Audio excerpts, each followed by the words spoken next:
loud. All right, our speaker tonight is Liz Mastrianni. She studied civil engineering at Union College, and she's a senior park engineer at New York State Office of Parks, Recreation, and Historic Preservation. Liz was inspired by Judith Enk's class, Beyond Plastic Pollution. So she's going to share with us some of that interesting background from that class and how we can all make a difference. So with that, we'll let you share screen and start, Liz. Did I share or not? Not yet. Try again. Let's see. What did I do wrong? That's all I can see right now. At the very bottom of the screen on Zoom, did you see the share button? Yeah, but it's not giving me. Sorry, everybody. Oh, that's okay. Let's see. Oh, no, that's not the one.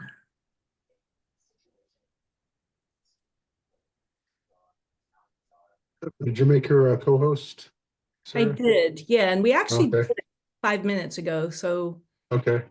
just a matter of hitting buttons again, finding the same one. So I assume, Josh, it would be at the bottom of the screen where it says share. It's not, I don't have anything. We can do that. Switch it to, I'll try now. All I can see is my slide right now, and I can't get off it. I'm sorry, everybody. All right, we'll figure it out. Everybody's eating dinner anyway. Hi, done. Oh, here it is, maybe. No. And people are still coming in anyway, so no hurry. Getting anxious.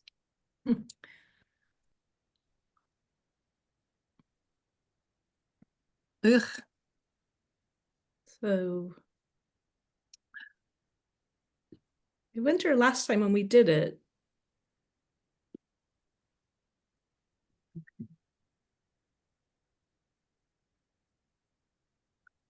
Okay, now I'm going to go to share screen. Okay.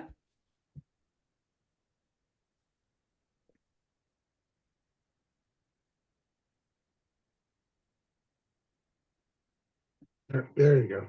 That was good. But now I want presenters version. It's better if it's presentation version. Oh, yeah, the slideshow. Where is that one? Custom slideshow? Well, you just hit the.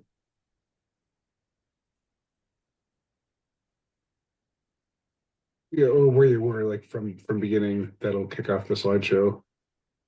Okay. Oops, we're back. Yeah.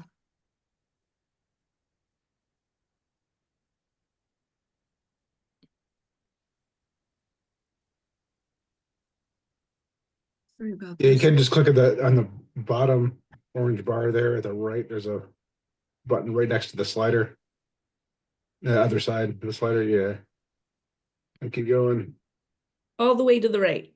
Oh, left, sorry. Just left of the slider. Just Oh, left them. yeah, there's like, yeah, right there. Click that. Okay. There you go. You were there. Okay, so I'm not getting my notes, but that's okay. All right. So the topic is to move beyond plastics. And like Sarah said, I took the class Beyond Plastics with Judith Enk. She was the regional director for EPA, our regional director for EPA during Obama's administration. And she's now teaching a course up at Bennington College. And she's offering it twice a year. And it's worth taking. You get a lot of information. So the first thing I did when I was trying to prepare for this was looked up your mission statement, and it says ECOS provides environmental experiences and education for youth, adults to develop enjoyment and understanding of the natural world and to foster action to preserve it. So I hope you consider this an action to preserve it. Many of you have probably heard of wish cycling. That's when you want to recycle something because you can't believe you're throwing out one more thing and it's not actually recyclable, and it actually is contaminating the recycling collection. So what actually gets recycled? Well, aluminum cans are the big star. They get 73% of the material is recycled, and it's considered a circular economy. 75% of it is still being used, and it only uses 5% of the energy to make new aluminum.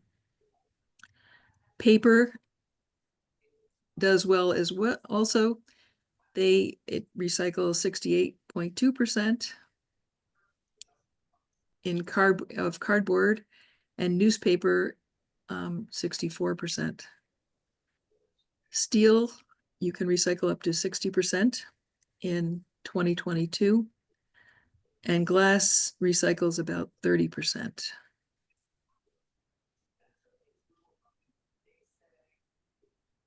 So from the movie Graduate,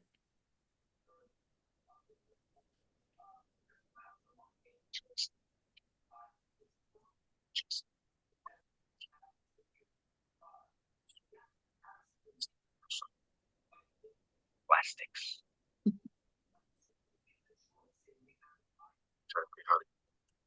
a great future in plastic. so that was 1963 or 1969. How much plastic is getting recycled today? We tried shipping it overseas, and China and Malaysia are no longer accepting plastic from the United States. So in 69, it's not even on this scale, very little plastic was being produced.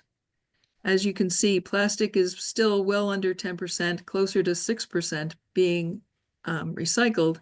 However, the amount of plastic being produced has risen exponentially.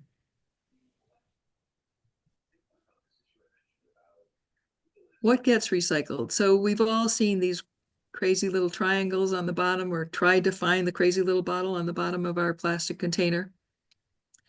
Ones and twos are the only two that are recycled locally. And they're not actually physically recycled locally, but they're the only two that you can put into your recycling bin and actually have any hope of having them recycled. So polyethylene triphthalate, and high-density polypropylene.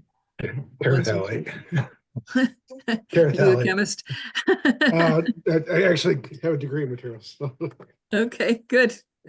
I can use all the help I can with some of these.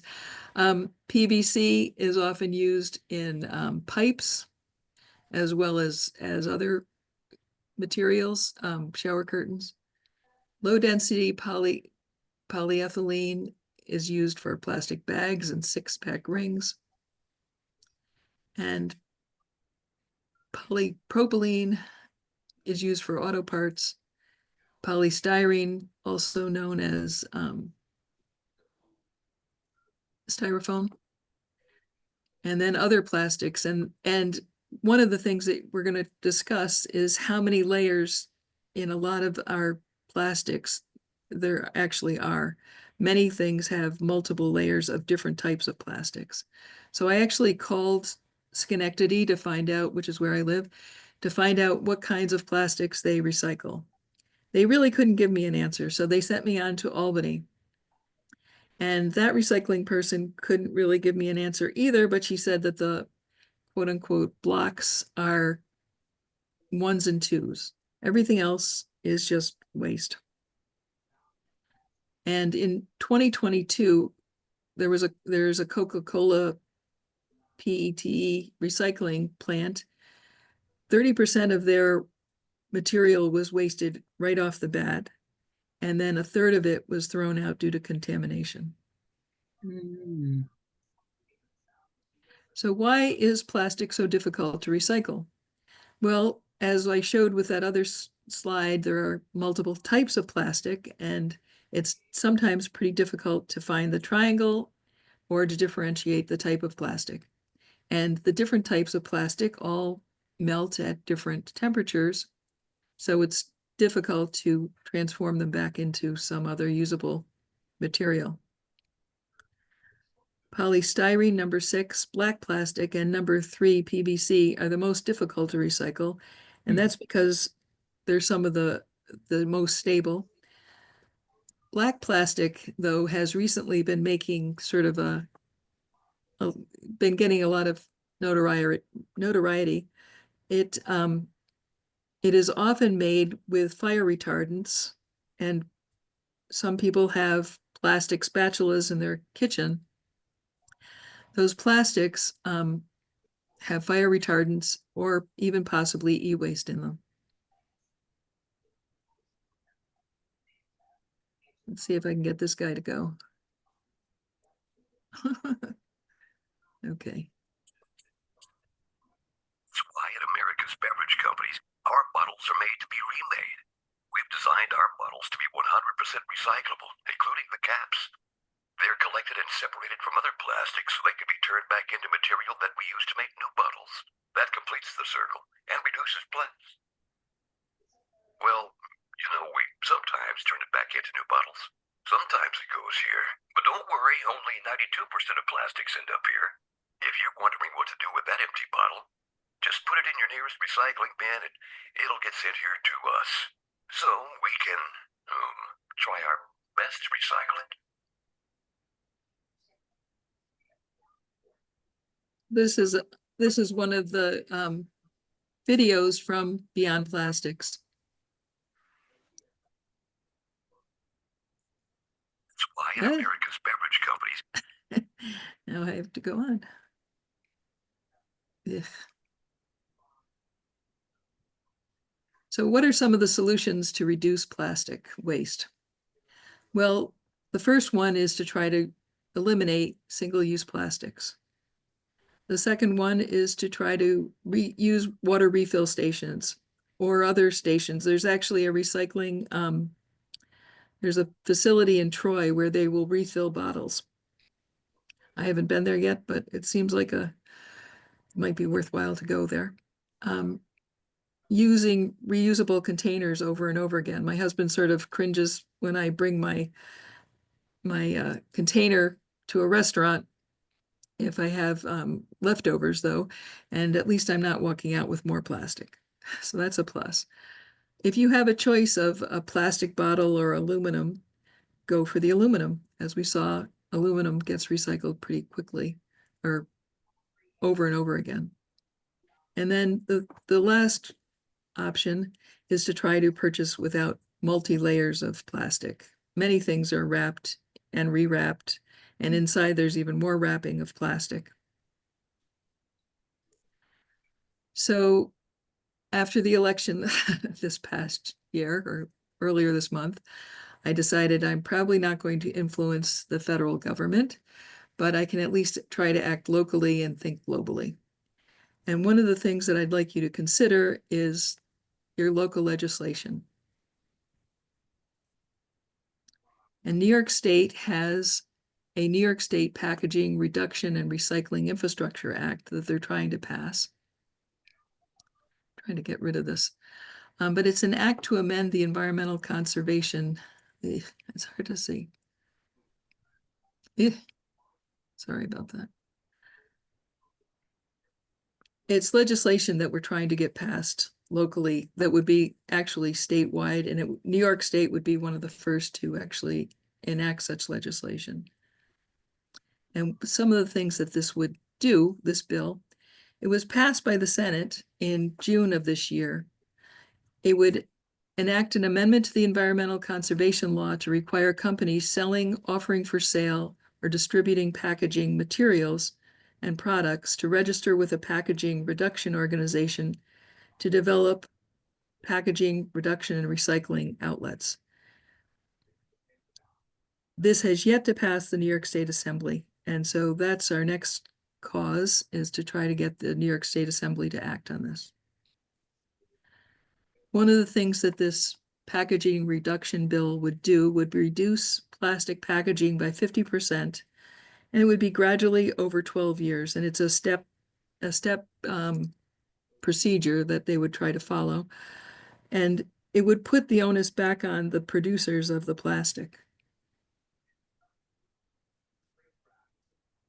It would also try to reduce pollution in low-income communities or communities of color.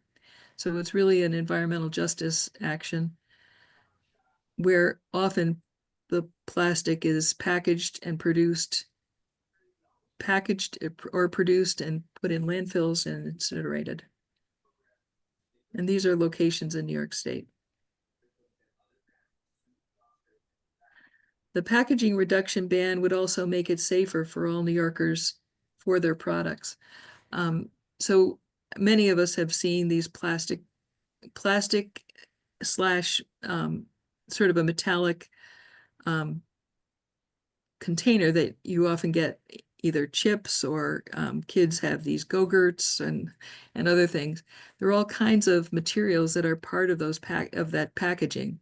It can include PFAS, which has been we've gotten a lot of information about PFAS recently, vinyl chloride, lead, mercury, formaldehyde. These have even been found in baby food. The packaging reduction bill would save taxpayers millions of dollars because currently, I mean, I live in Schenectady and they're increasing their disposal fees, mostly because we're getting more and more waste. So this would require that the producers of the plastic actually pay for the management and recycling of their packaging waste rather than the taxpayers. It would also reinvigorate the state's recycling system. I think that a lot of people have sort of gotten away from focusing on what they can recycle and so this would again publicize recycling. It would also reduce greenhouse gases because big oil's plan, once we no longer need oil for our vehicles, their plan is to up the plastic game, which is made from petroleum products.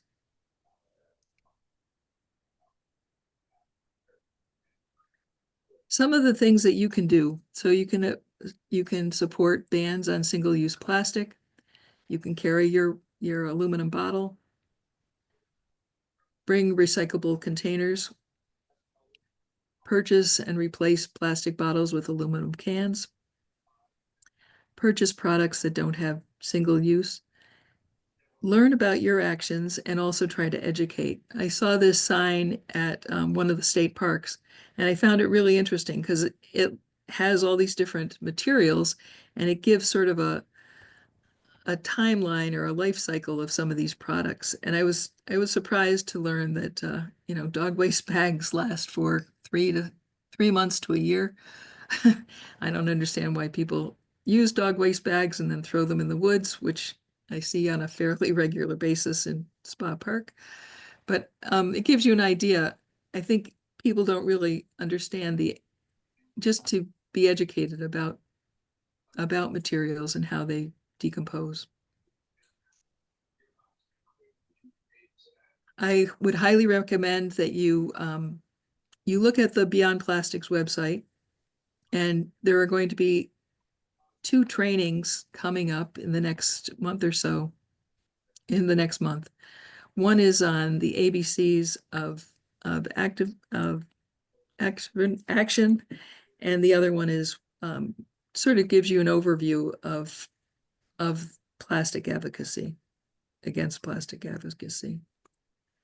And then I've got to save the date. So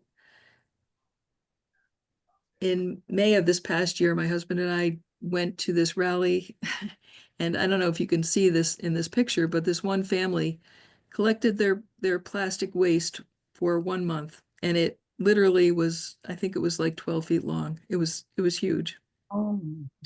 And it's not hard to do, unfortunately. So there were a number of speakers, but then there were also opportunities to speak with your legislators. And that's January 28th. I don't have a lot more to say other than how will you foster action to preserve our natural world? And then we can open it up to some questions. I'm not sure I'm the best person for answering them all, but I can at least try. And maybe some of you will have other ideas. Yeah, I'm sure we have lots of questions. So everybody can unmute themselves either now or as you ask a question. And then Liz, if you stop the screen share, we'll be able to see each other while we talk.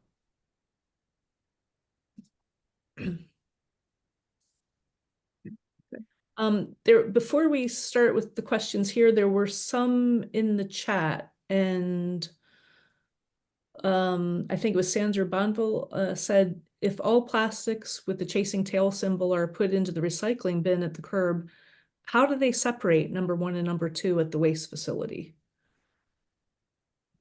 They don't very easily, that's for sure. And that's where a lot of the waste goes. So if it's contaminated with fives or whatever, other wish cycling plastics, they just don't get recycled.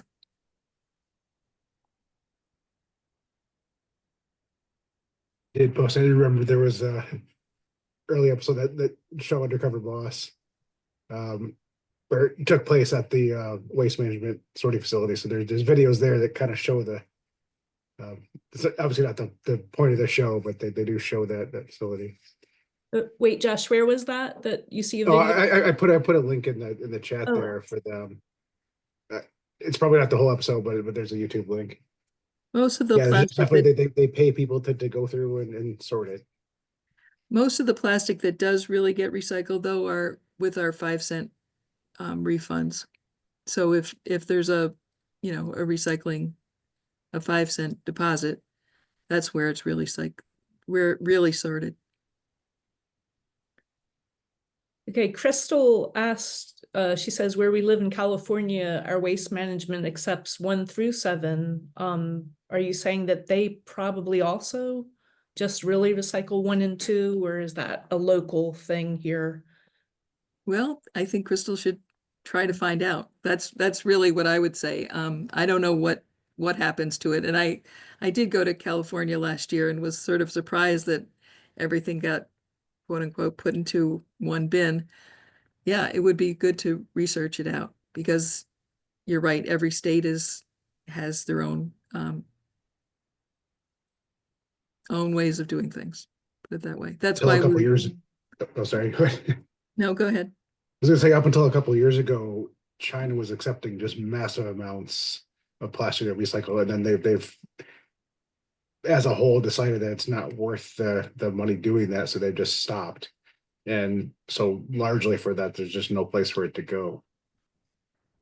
Yeah, there are actually some movies that you can watch that Judith showed in her class, or we had to do as homework.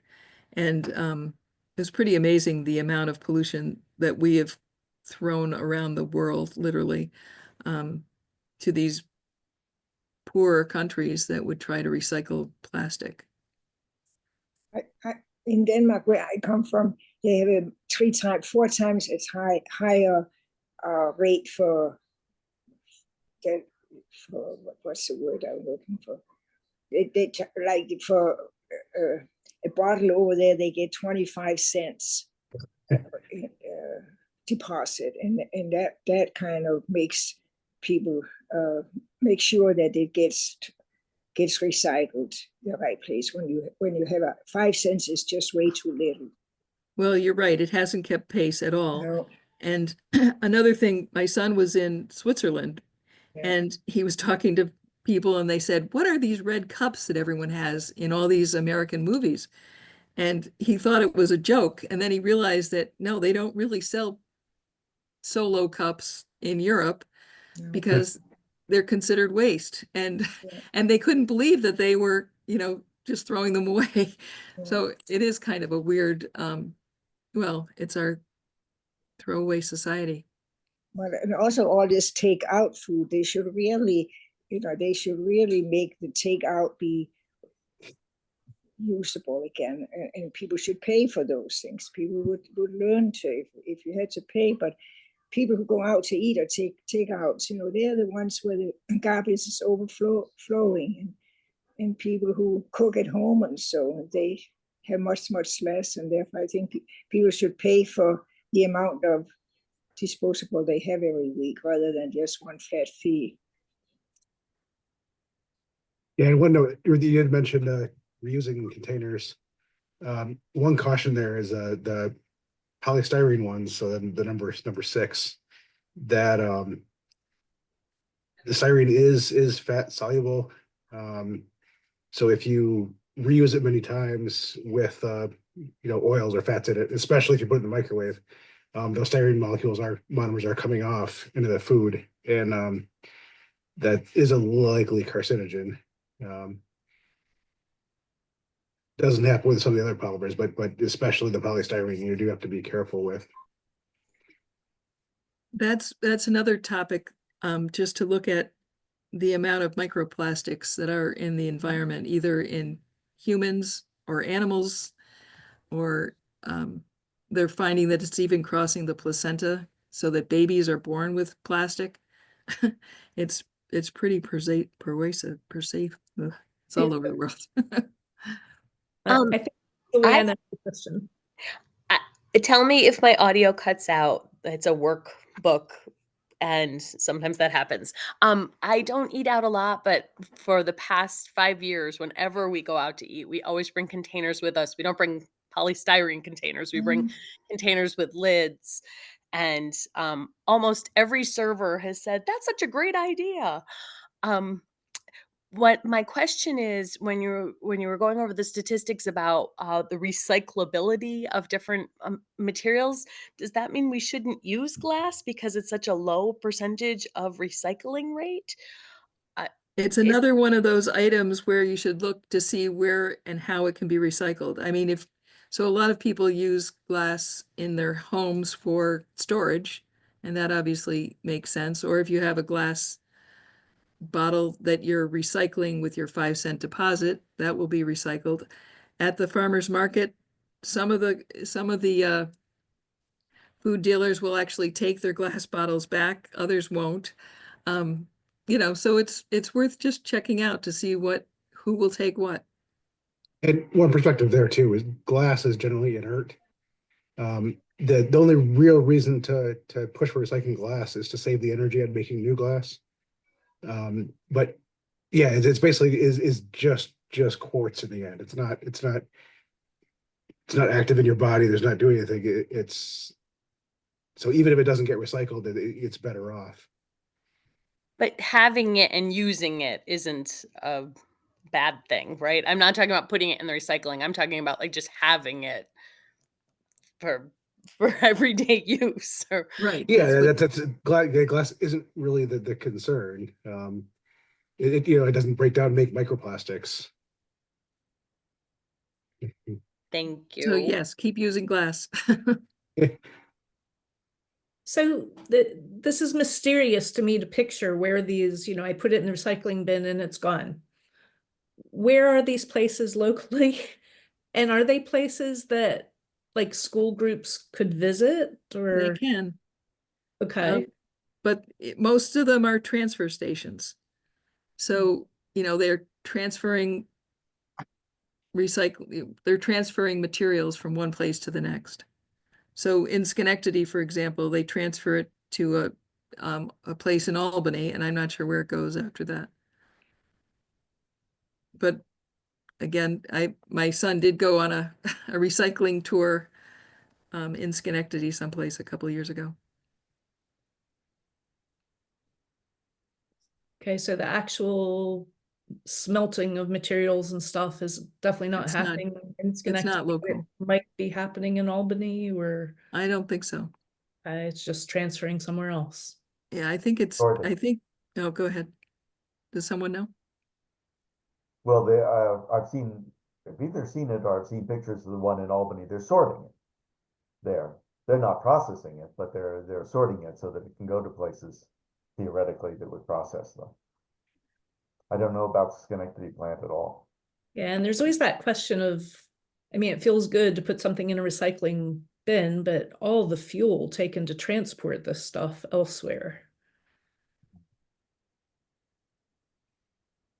And many things that make you feel good to put it in the recycling bin are the things that will never get recycled anyway. People put, they figure, well, this is made of plastic. I'll just put it in the recycle bin. And a lot of the things are totally inappropriate and will never, as I understand it, it results in the bin not even being considered recyclable. And it probably goes into, even if it has a few good things in it, they end up in definitely going to the landfill then. So feel good is not.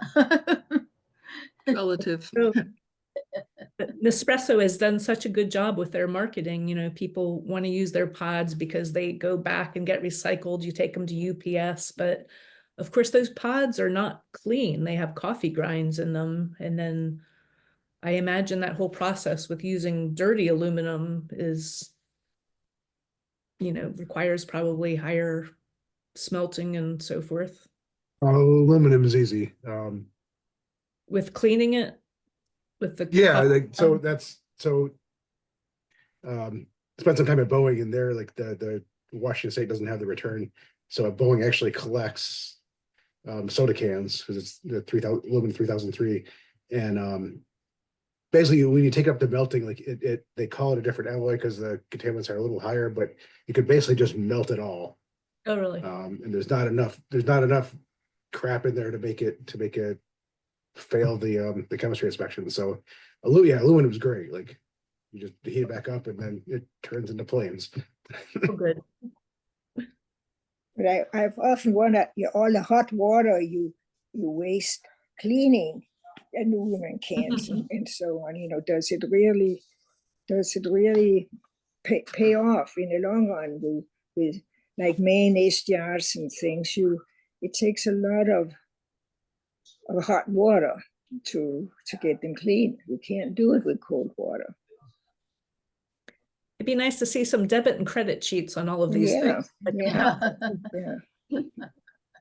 I mean, I do it, but I just wonder, I almost feel stupid when I do it because it just doesn't seem. Do you have a dishwasher? You don't have a dishwasher? I do have a dishwasher, but I don't come a dirty mayonnaise jar in the dishwasher. I have to, I wash it out by hand. Okay. I throw everything in. Do you? Yeah, they've gotten so efficient. Yeah. Do you really feel that that's, I mean, that is the most efficient way of putting everything in? I mean, there's, mayonnaise jars and spaghetti jars and, things. I mean, I don't want. It's probably much less wasted water than doing it by hand. Yeah. So the course with Judith Enck, it's free, and is it a Those several are two. day thing, or? Those are two trainings that she's offering. The one that I took from the Bennington College, there were two versions you could take. You could audit it, and I think it was $100 for 6 weeks, or you could, and it was 2 hours a week, and then or you could take it for credit, and you had to do all the extra homework, which I didn't do, but. Okay, so 2 hours a week, and it's at a set time. It's not like you can just watch it when it's convenient. Right. Okay, 2 hours a week and $100 to audit. For 6 weeks, right. And Yeah.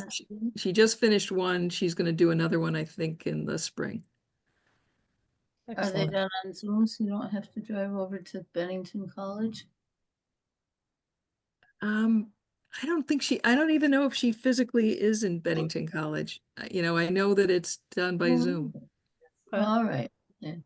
So I have a question. If you're going to audit the class, does she give you the work that she would give the students that do the homework? Yes. Okay, because that's valuable. You can do it all. And, she also gives you a lot of homework of watch this movie or write a letter to the editor or, that kind of thing. Excellent. So I wanted just to interject that I feel like sometimes, I feel like as a consumer, I have power in the senses that you stay away from those plastic items. And I've noticed and as probably many of you have, is that there are companies that are offering things in metal instead of plastic, just like the simple clips that they use for potato chip bags. You can find them at Marshall's in metal, or buying shower curtains that were made out of recycled material, so you don't have to buy something in plastic. And I think that over time, as consumers, as we make choices and we really think about what we're bringing into our house, can we buy it used, or borrow it from a friend, or maybe go to a repair cafe to fix something that we've had because it's still useful, it just needs a little bit of fixing up. That will make a huge, difference, as well as education. I mean, I just love that sign. We've done something like that for our events, where we have flaps and people have to kind of guess, how long does something last? And when they think about it and they see it, they're like surprised. So education is definitely another way of getting people to think about it, because like you say, once you put it at the curb, it's out of sight, out of mind. You're not even thinking about it. And then, of course, lastly, is that we have our representatives, that are up there, and they're supposed to, represent us. And so I definitely feel like that's one area that I've been lacking in, and just kind of hold them accountable, like, hey, this is really important to me. But so I'll definitely be there in January. Which One of the are one you of the with, people- Bernadette? What? Which organization are you with? Grow Amsterdam. Oh, okay. I saw you guys on Facebook. I was super excited. Oh, good. We'll come again. Yes.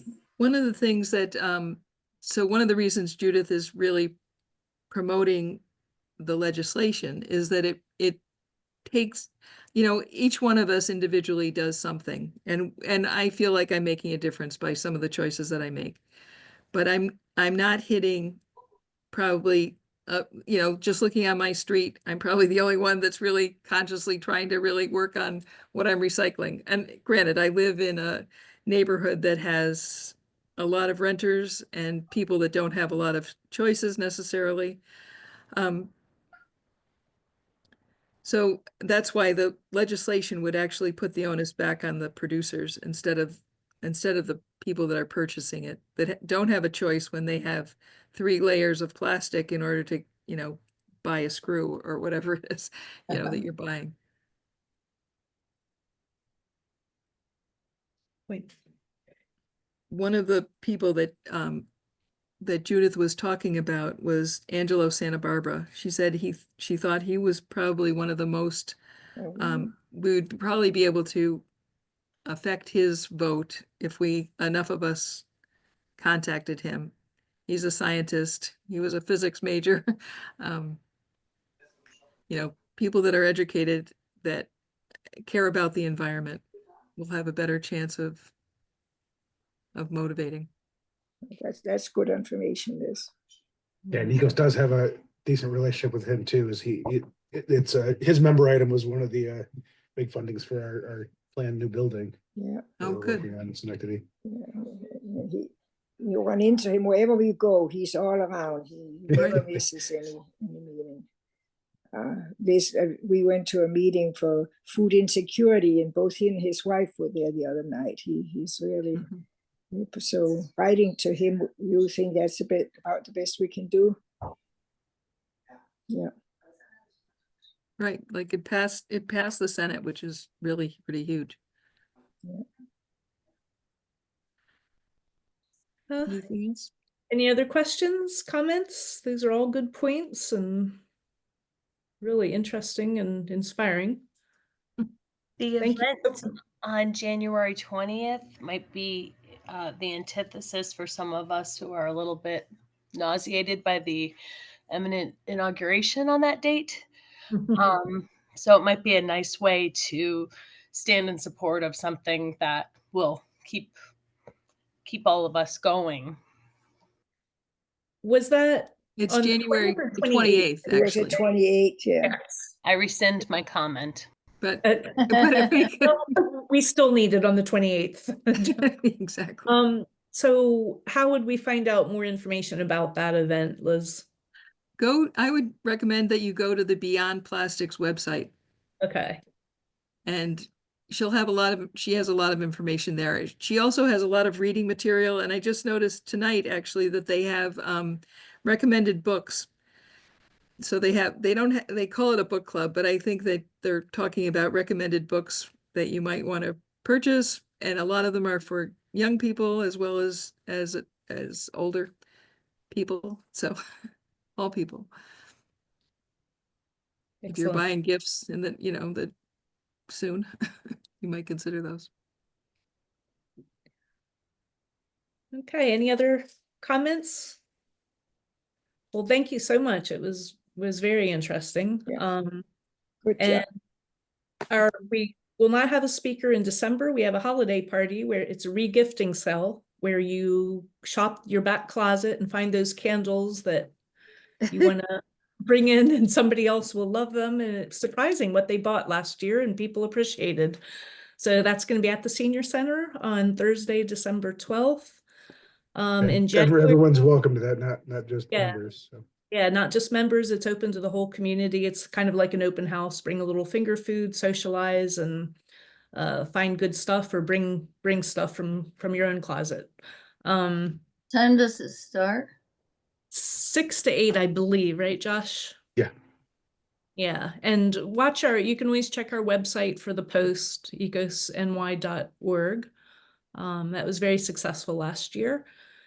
And January 16th, we think Steve's working on probably electric bus speaker, hopefully. And February 6th, or not 6th, but whatever the third Thursday in February will be a really good one. We're going to start at 6 p.m. because the poor guy is talking to us from Ireland. So we'll start at 6 so that he's talking at 11 o'clock his time, and he talks about the green schools and all of the stuff he does with environmental education for youngsters over there. And then in March, we have Wild Ones lined up on the third Thursday. So, all right. Well, thank you so much. Okay. Hope everybody has a good night. Thank you. Thank you. Thank you. Good night. Thanks, Liz. Okay.